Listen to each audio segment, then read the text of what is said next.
Welcome to MG9 news. Kurnool జిల్లా కొసగి మండల పరిధిలోని డి బెల్గాల్ గ్రామంలో ఆదివారం ముస్లిం మైనారిటీ సోదరులు మరియు గ్రామ పెద్దల ఆధ్వర్యంలో దర్గా ప్రారంభోత్సవ కార్యక్రమం నిర్వహించారు.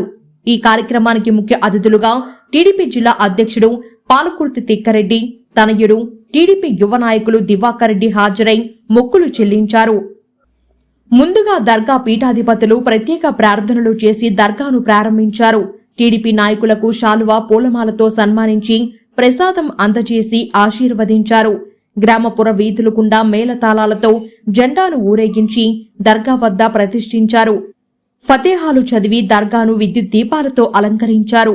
దర్గా ప్రారంభోత్సవాన్ని పురస్కరించుకొని గ్రామంలో ఉన్న అన్ని కులాల వారు దర్గాను దర్శించుకొని మొక్కులు చెల్లించారు.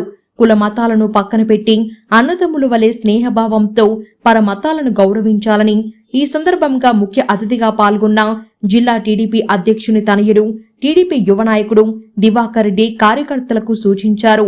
కార్యక్రమంలో మండల టీడీపీ నాయకులు, కార్యకర్తలు భారీ ఎత్తున పాల్గొన్నారు. MG9 న్యూస్ తో కొసగి రిపోర్టర్ సతీష్.